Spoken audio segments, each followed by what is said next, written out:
This is installment 2 of our series, now that we have more information from the PPP, or from the SBA on this program. So some of these slides are going to be pretty similar to what they were originally.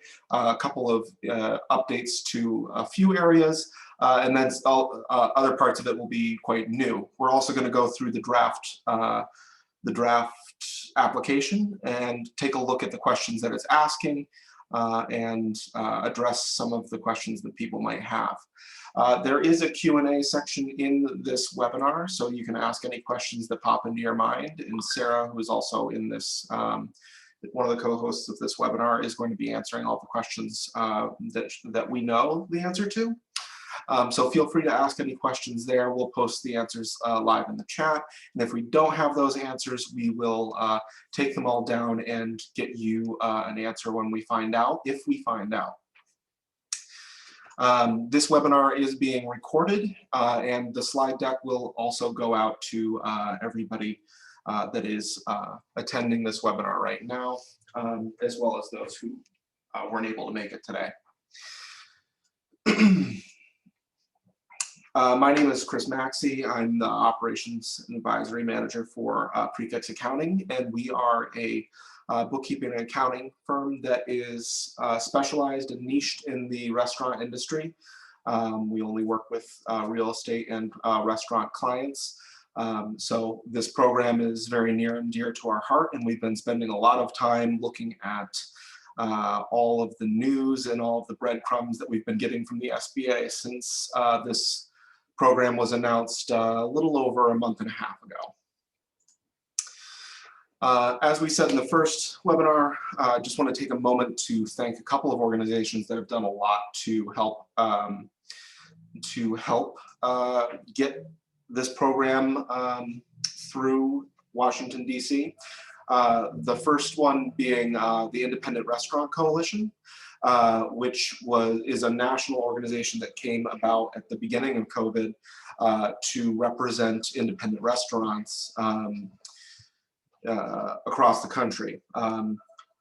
You know, the National Restaurant Association primarily focuses on large chains and franchises, and so we needed that representation of the independent restaurants that was so needed.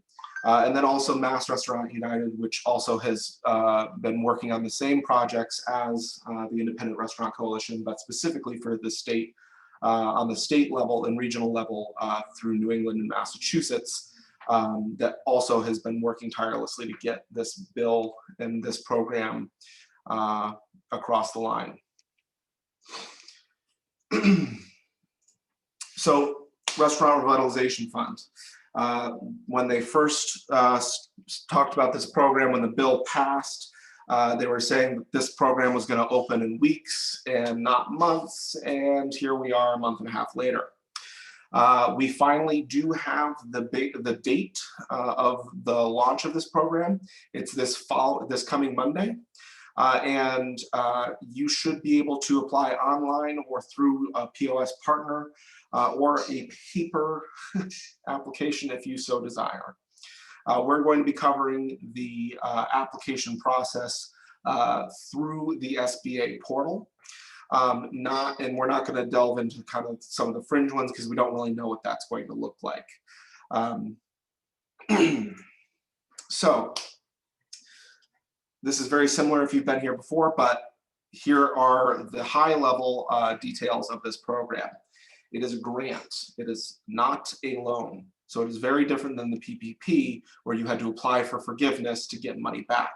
This money is a grant. It is awarded to you. They ask you in good faith to spend this money appropriately, but there is no forgiveness certification that you need to do with this program. The SBA is managing this grant directly, so it's not going to be done through a bank. It's being done through the SBA's portal. If you go to sba.gov/restaurants, they have a landing page that is already up and live. You can see a few things in there, such as the such as an FAQ, a draft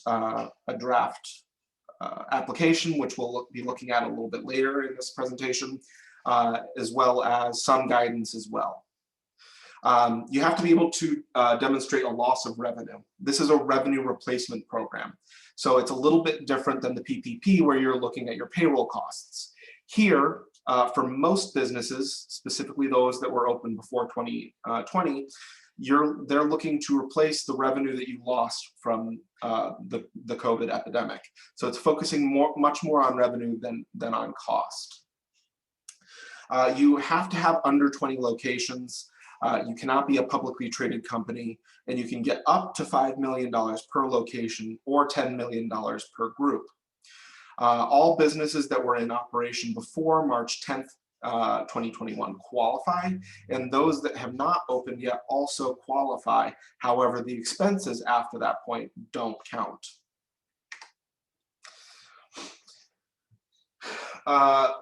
There is a 21-day period of time in which preference will be given to owners of businesses that are controlled by women, veterans, and other socially and economically disadvantaged groups. It has to be over 50. It has to be 51% or over. 50-50 does not count. And as far as economically and socially disadvantaged groups, they do have a listing on the SBA website for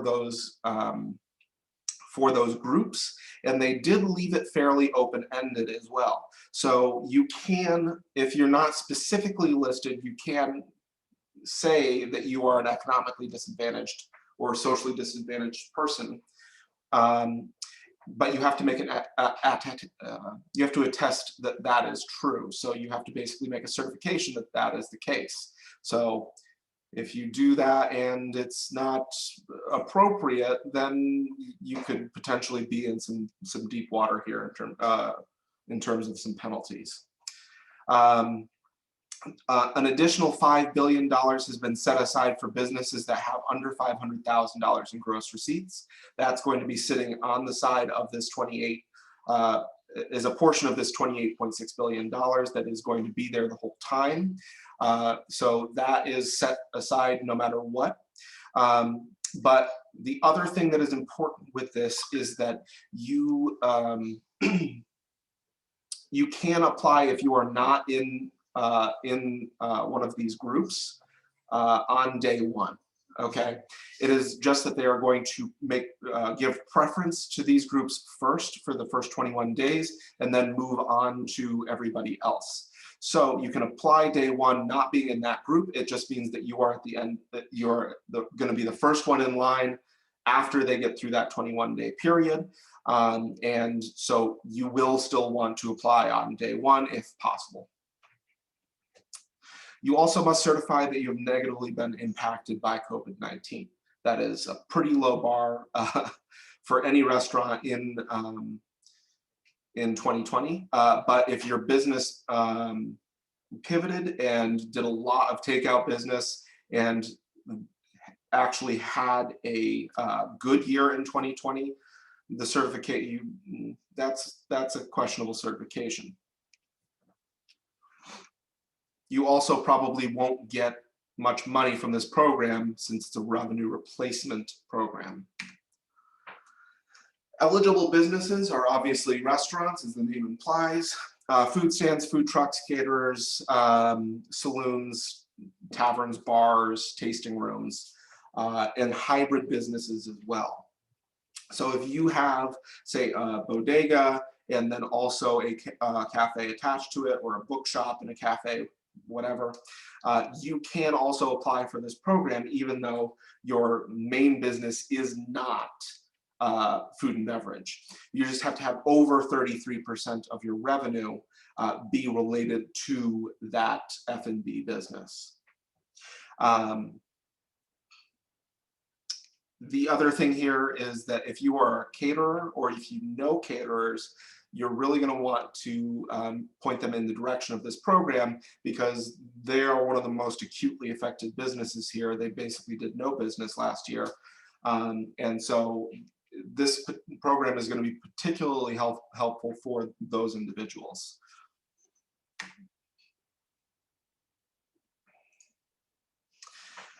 You are disqualified from this program if you have taken a SVOG grant, which is the other grant the SBA is putting on right now, or if you've applied for it. You will also be disqualified if you're a state or local government or a nonprofit organization. If you are permanently closed, you are also not going to be eligible for this program. If you're temporarily closed or you shut down for the period, just wanted to hunker down and let this thing blow over, you are still eligible for this program, and probably will have a sizable amount of money awarded to you. If you filed for bankruptcy, you are not eligible for this program. And if you're an affiliated franchise, you are not eligible for this program. If you don't know what an affiliated franchise is, you're probably not an affiliated franchise. Here is how this program works and how they come up with these numbers. One of the biggest things with this program that is different than the PPP is that it also includes businesses that were in the process of opening and had not opened yet. You are eligible for this program, where before you were kind of left out in the cold with the PPP. There's 3 different calculations that you have here. The first one is what most people will be doing.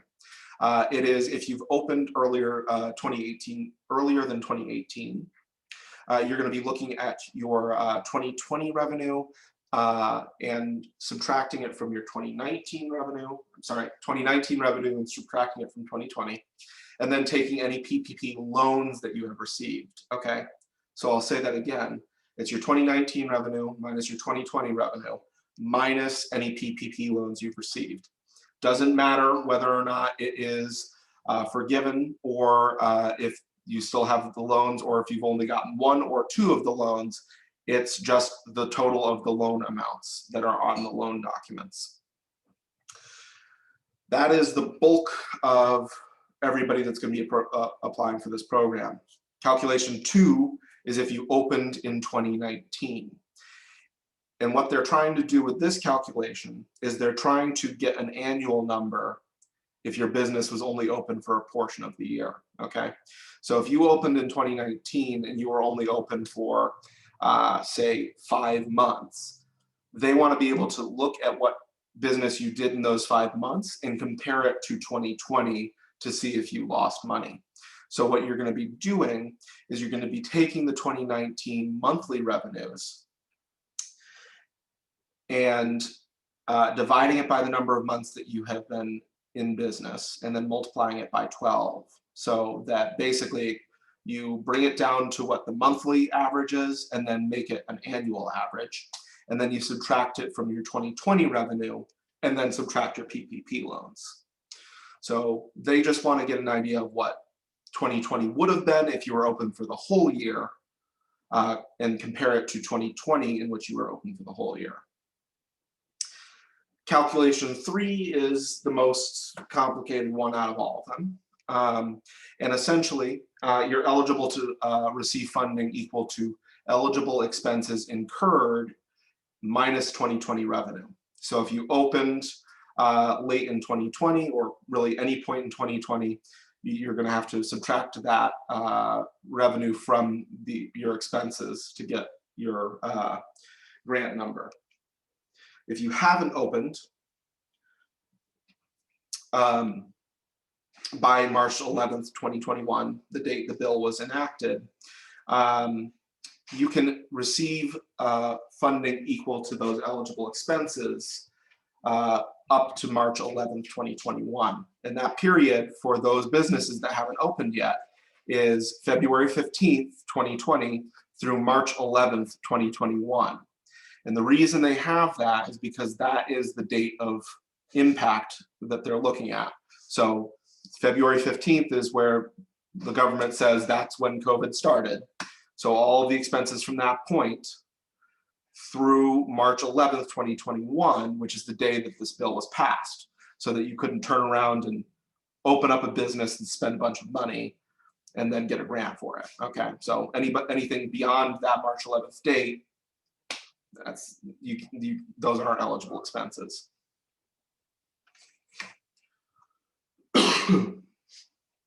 So if you do fall into that 2020 period, what are eligible expenses? You'll notice that a lot of these are very similar to the PPP's other covered expenses: payroll, mortgage, rent and utilities, maintenance, supplies, and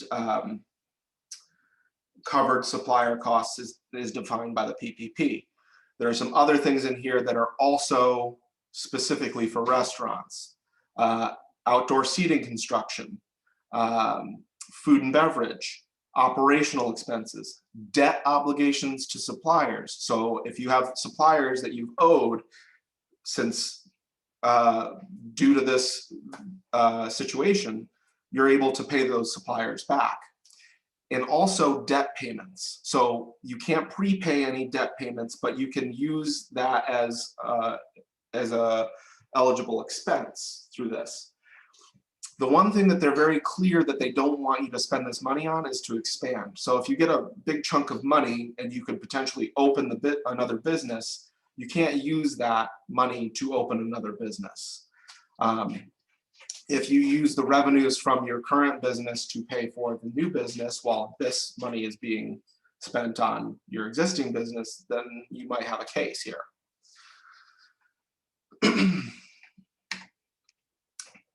So now that we've kind of gotten a summary down of what this program is and isn't, let's talk about how we apply for this program. If you haven't tuned in the last couple of weeks, one of the big things that has changed with this program is that there's no more DUNS or SAM number.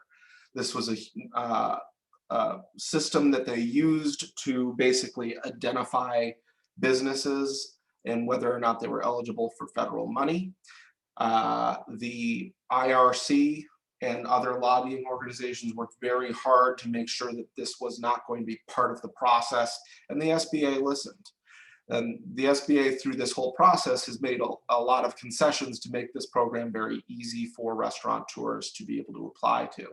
So if you saw anything about a SAM or a DUNS number, that thing's been scrapped. You don't have to worry about it. If you've applied for or registered for these numbers and you have them, that's great. You can hang it up on the wall, you can hang it on the fridge, whatever you want to do, but you don't actually need it for this program now. There is a list that pretty much everybody's going to need for this program for information. Again, this slide deck will be sent out to everybody so that you can look at this. And then I also have a couple of links in here as well that give you more complete data. But by and large, this is a lot of the information that you're going to need for every single calculation that you're doing. And then we also have the additional information you're going to need depending on what calculation you're doing. So a lot of the basic stuff: name, legal name, tax ID, year of establishment. You're going to want to pull, if you did get a PPP, you're going to want to pull all of that documentation. It should, we did have somebody shoot us some information that was part of the sample pool to test out this portal. And apparently one of the things is that as soon as you put in your EIN number, it will pull the PPP information. However, it is a government website, so it probably isn't perfect. Pull your PPP information, all of your loan documents, have them ready to go beforehand. Your bank account and routing number and your online login to your banking so that they can verify the account that it needs to go into. You need to know what the legal structure of your business is, which is on your tax returns. You need to have all of the information about the officers and shareholders of the business that have more than 20% equity, okay? So every single one of them. So if it's less than the 20, you don't need to worry about those folks, but larger, 20% or more, you're going to need all of this information. Proof of revenue. This is going to be the biggest part of this whole thing. is that proof of revenue is, there's multiple ways to do it. And this was a huge concession for the SBA. They were originally looking for tax returns, and they said, well, and we know that most people don't have their tax returns done. If you do have your tax returns done, they are by far and away the preferred way of proving the revenue. If you don't have that, the SBA has given a couple of other options. You have your POS reports that you can send out, a 1099-K from your credit card processors. That's that merchant processing 1099 that you get each year from Upserve or Square or whoever. Prepared financial statements and bank statements. Okay, now with that proof of revenue, there is going to be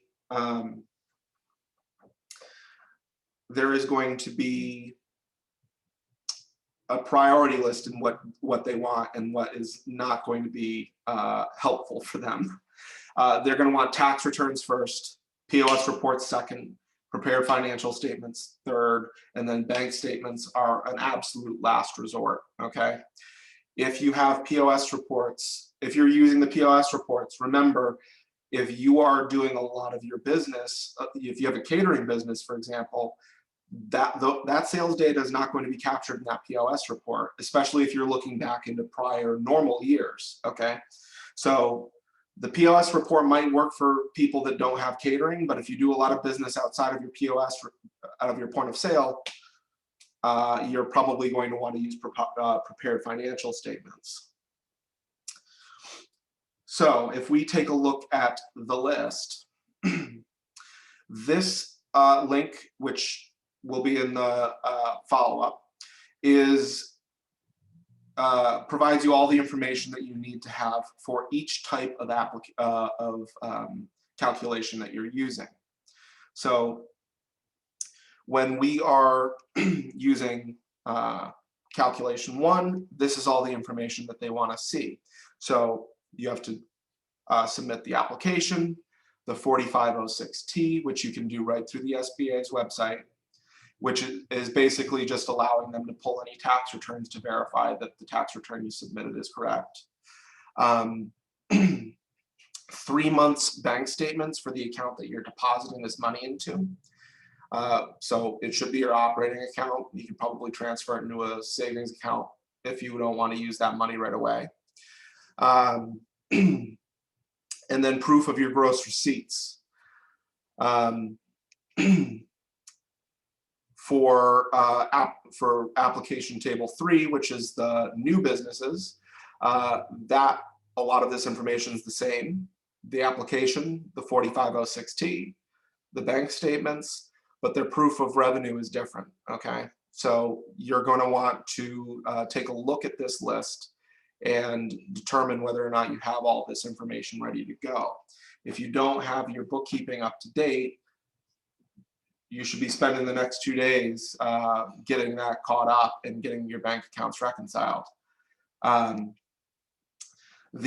One of the things that is in here is for the 2020 businesses is that you need to have a qualified third-party accountant, bookkeeper, or CPA with a comfort letter for these financial statements. So if you're going to be providing financial statements, you need a comfort letter from a CPA, okay? So that's not something that you can grab quickly. So if you're doing that, you need to have a conversation with your CPA in the next day or two and see about getting that put together. If your bookkeeper has done this, your CPA is probably going to want to record it, take a look at all of your numbers to make sure that they feel comfortable with it before giving you a comfort letter. So get your house in order if you do have that 2020 calculation.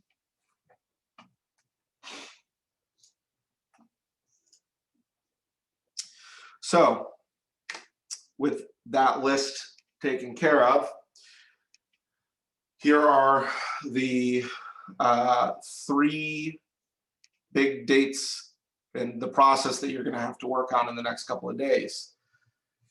Friday, registration goes live for the SBA portal account. That means that you can create an account.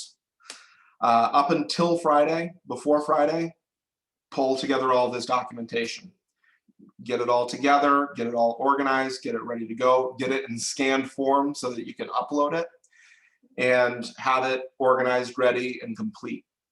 Friday, set up your SBA portal account, okay? You're just going to be setting up an account.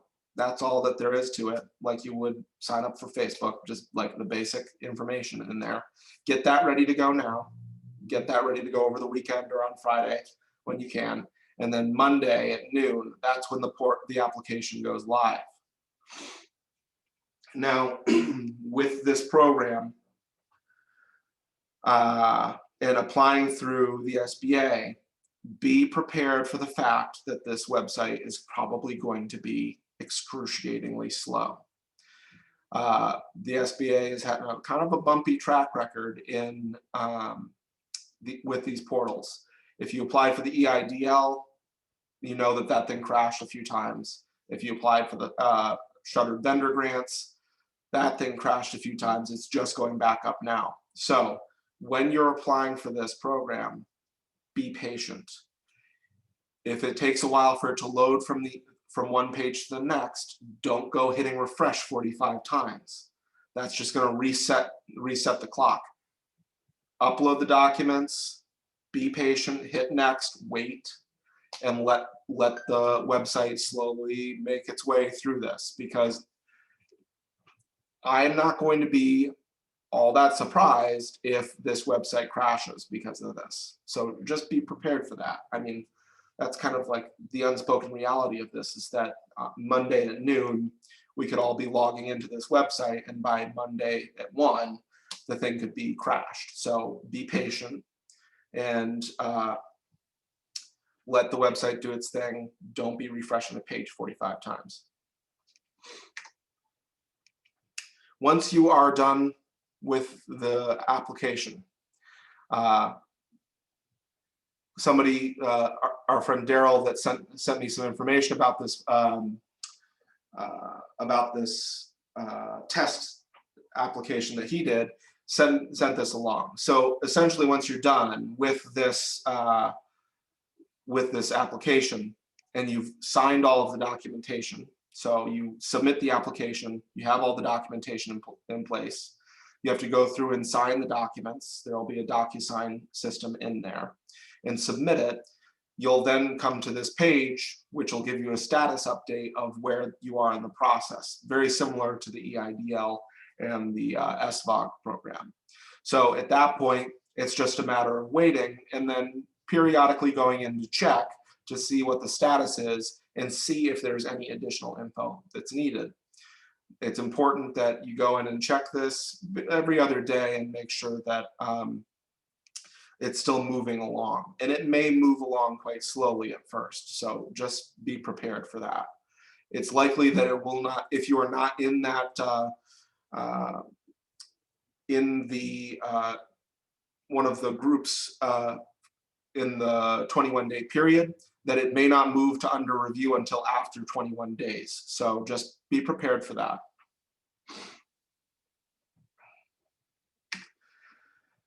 So if you have any questions, feel free to ask them in the question and answer page. I will do my best to answer any of them, and I'm going to go over a few of them that have already been answered, as well as some of the most common questions that that folks have about this program.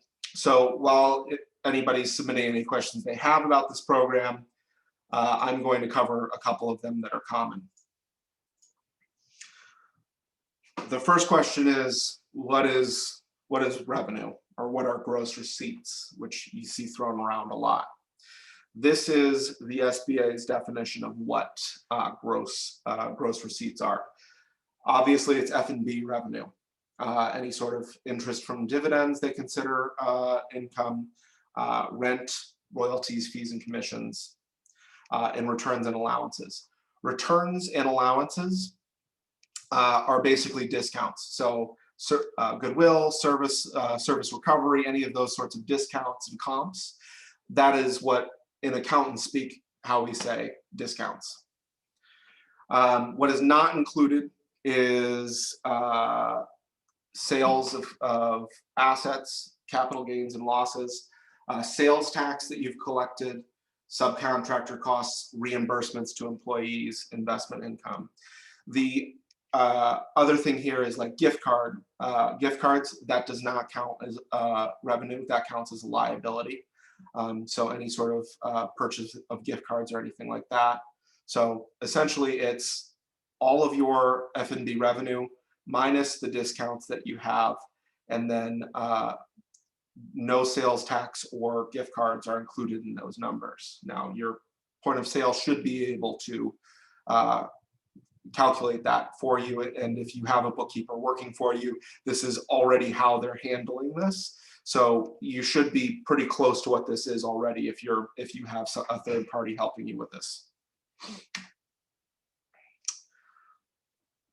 Are EIDL advances, state or local grants, debt relief included in their calculation of revenue? No. So if you have, if the SBA is paying for your SBA loan right now, that does not count. If you got state money, that does not count. The EIDL has no bearing on this program whatsoever, so the EIDL advance does not count either. Will this money run out? Probably. And to be honest, we want it to run out. If we have $28.6 billion and don't use it up, then it's likely that a lot of people don't know about this program and a lot of people aren't going to get the aid. So once you're done applying for this loan, the next thing to be doing as a member of the restaurant community and industry is to get out and talk to people about it and make sure that they're taking advantage of these programs. Because this isn't the PPP, right? News organizations everywhere are not talking about the Restaurant Revitalization Fund at length, okay? So there isn't the same sort of knowledge that is out there about this program. The federal government, Congress, is already expecting that this money will run out. That's their expectation. And they're looking to replenish that fund if it does run out. So get your loan in there, get everything ready to go, and then help others and applying for this money and getting help.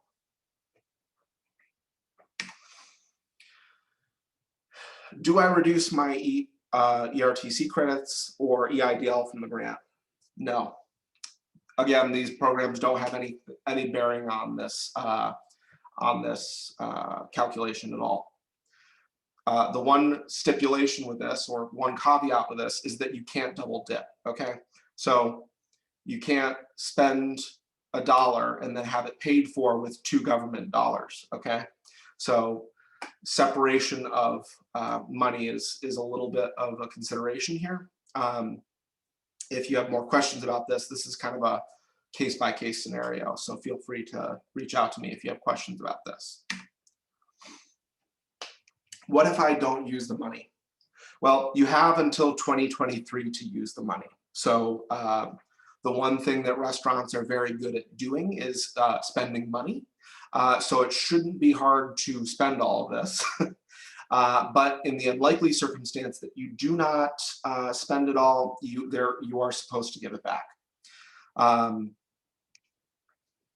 If you go out of business after taking this money, the eligible expenses that you have paid and the money that you have spent will be, you won't have to pay back. But if there's any unspent funds from this grant, you are supposed to give that back. So I'm just going to go through a few more questions in here that we have and highlight some that have already been answered. So just give me 1 second.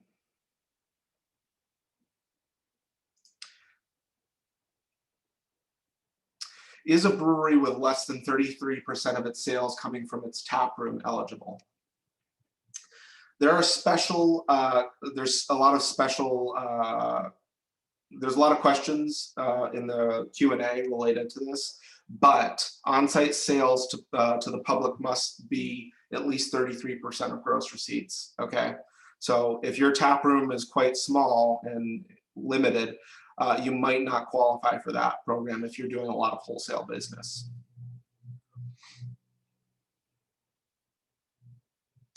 Is there any benefit to registering for an account right when the system opens on Friday at 9 a.m., or is it okay to wait until later? You'll want to just set it up before Monday. If you want to get it out of the way and kind of poke around and get yourself comfortable with the interface, I would do it sooner, but there isn't really any rush to get it done. If you take care of, if you get it, I would just get it out of the way in case they run into any glitches.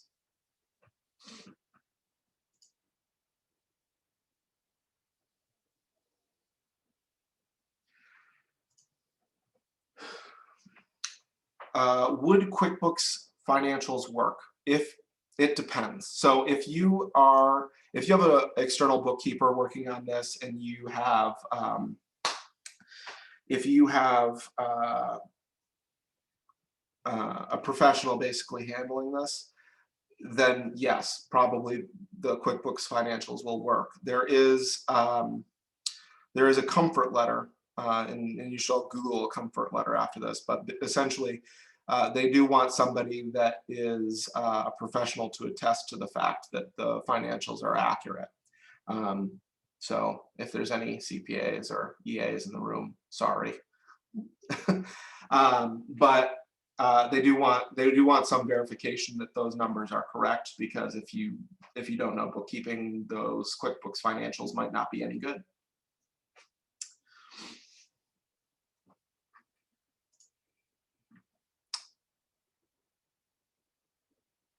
If a restaurant had to temporarily close due to something other than COVID, such as a roof leak causing the relocation of a restaurant, will that business still be eligible? Wow, that is unfortunate. Yes, so you would still be eligible. You basically just have to certify that COVID has affected you. So while I'm sure the roof leak is probably a large driver in why you had to close, COVID also was a reason that you might have had to temporarily shut down. So yes, that would be the case. As long as COVID is having an impact and having a negative impact on the business, yes, you can certainly do that. Apply for the program. What time does the portal open? It opens at noon on Monday Eastern time. We've only been open for approximately 2 months in 2020, but we were open for 5 months in we've only been open for approximately 2 months in 2021, but we were open for 5 months in 2020. I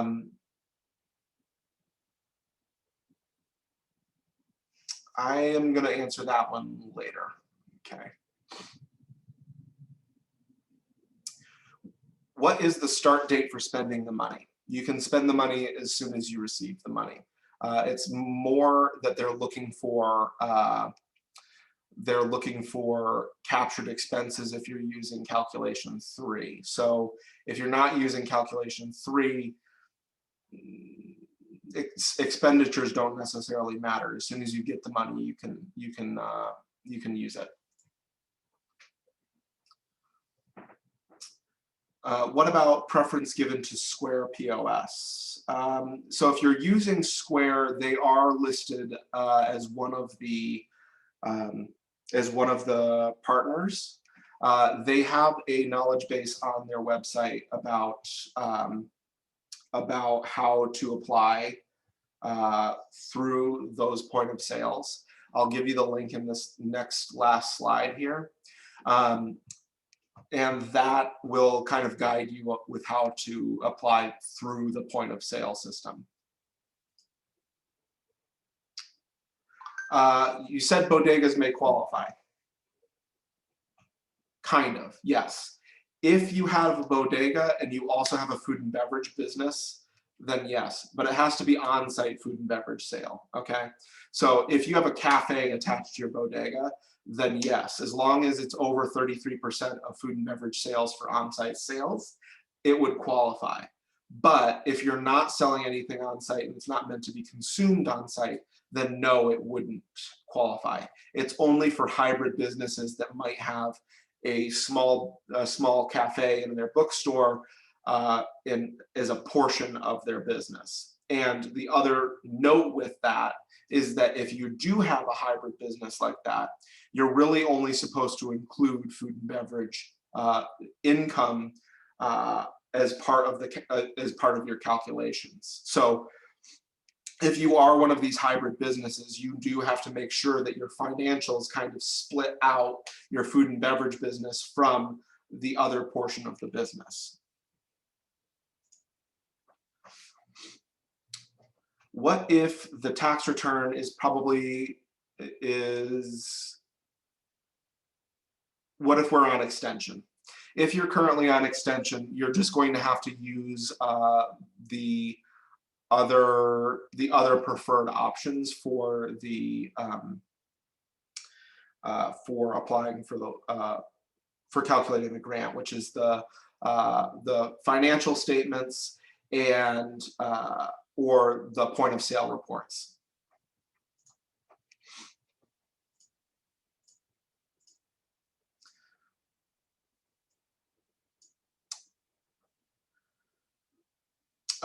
And Larry, I will answer your question separately.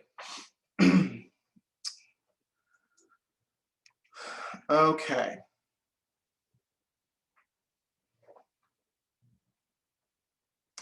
Do you think there'll be more interest than demand? Is there a rush to apply, or do we think that waiting a few days and letting the site volume decline is a viable strategy?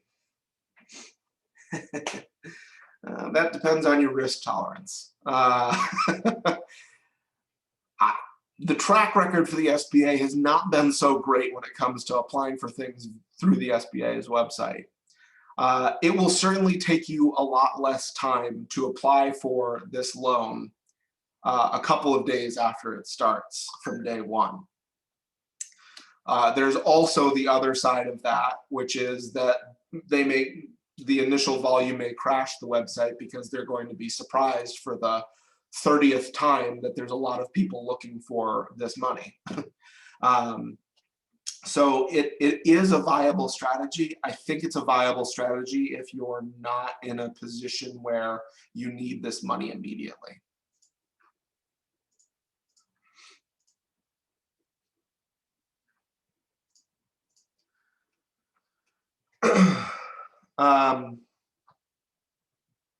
Do you need to scan and upload the complete tax returns or just a few pages? That is a great question. You need to scan and upload the complete tax return. So make sure you include addendums and things like that. You only need the federal return though.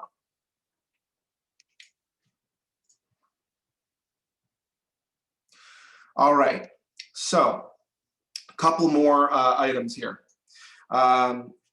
Recommended resources as we get through this program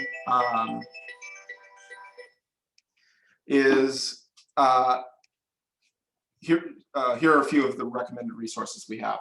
Now that the SBA website has gone up, the primary resource that you're going to want to check out is the SBA's website. There is a couple of supplemental documents in here that are worthwhile to look at. You can look at that sample application.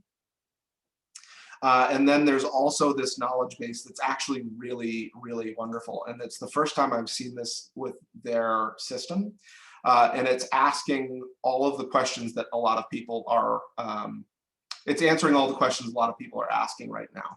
So there's about 100 questions in here. You can go through, click through, and find anything that might apply specifically to your business. And this I've been going through all morning actually, because there's a lot of great questions that are being asked in here. And then are also webinars that are going up. There's one actually going on right after this one that will be talking about how to apply as well, and any questions that that people have. You can also sign up for any sort of new information that they come out with about this program. You're definitely going to want to do that. Sign up for their newsletter. And also, you can find all of the questions that they have for this grant on this sample application right here. So I encourage you to kind of look through all of these questions and all of the attestations that they have here, all of the certification questions, and then they also have the calculations as well in this draft application, okay? Other options that you have are for to sign up for the to the Independent Restaurant Coalition's newsletter. They do put out a lot of webinars right now about this program. They answer a ton of questions, and they try to look at this from the same perspective as we do, which is to try to explain this in English and not in government bureaucrat or accountant, which is kind of hard, but try our best. Same thing with Mass Restaurants United. If you are a Mass-based or even a New England-based restaurant, it's well worth looking at everything that they have to offer. They are putting out similar content that is more specifically aimed at this local region. And if you have the opportunity, once you have received this grant money, I encourage you to go out and support these organizations, because they are going to continue fighting on your behalf even after COVID has passed. It is wildly important that we have a lobby that focuses on independent restaurants and not just huge chains. So I'm going to spend the rest of this time kind of going through a couple more questions that have popped through, and I will, and then we'll call it a day.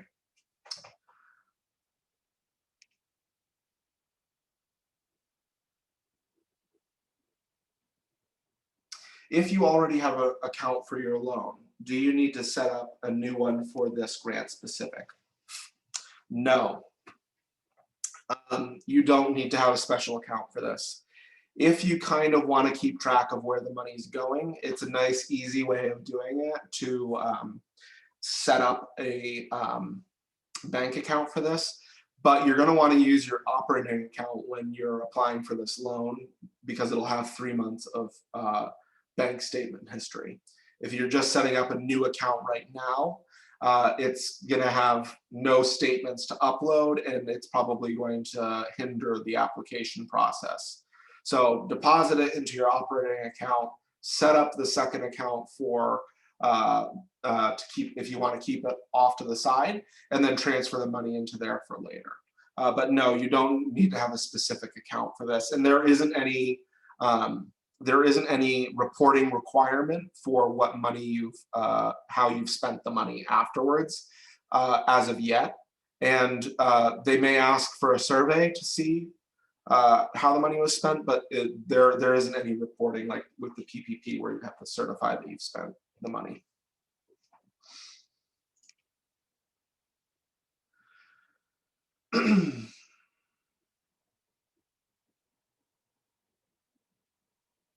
My client opened December 15th of 2019. Is that considered a full month, or can I multiply gross receipts from those 2 weeks to determine the average monthly gross receipts? You can say that you probably don't want to go with that. You can try and say and make that work, but you're not going to, you can't use the 2 weeks. Like, you can't use 26 weeks for that. You have to just say that that's the amount of money that you received in that month. What's going to be more likely a better situation for you is if you have, if you're looking at option 2, you can also look at option 3. So it might be it might be a benefit to you to look at maybe doing calculation 3 instead of trying to navigate option 2. Basically, like that last like month or two of 2019 or the beginning of 2020, there's a little bit of flexibility in there with that program, with those two options.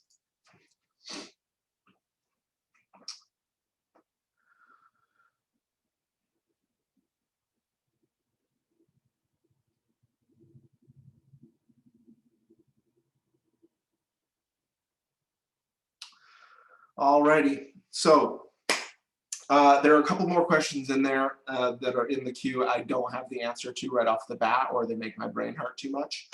So I will answer those, any questions that have not been answered separately afterwards. I'll shoot you an email. I appreciate everybody taking the time to attend this webinar. We are going to be, I'll send a follow-up with the recording and this slide deck. So that you can review it again later. And I'll also send out my Calendly if you want to grab 15 minutes with me to kind of ask any questions or work through a problem that you might have. I'm happy to do that. That's, you know, for no charge. It's, you know, I just want to make sure that everybody is able to apply for this program that can. So feel free to book a time with me. That information will be going out tomorrow, probably about the same time as right now. So I thank everybody for attending. Have a great day, and best of luck with applying for this program.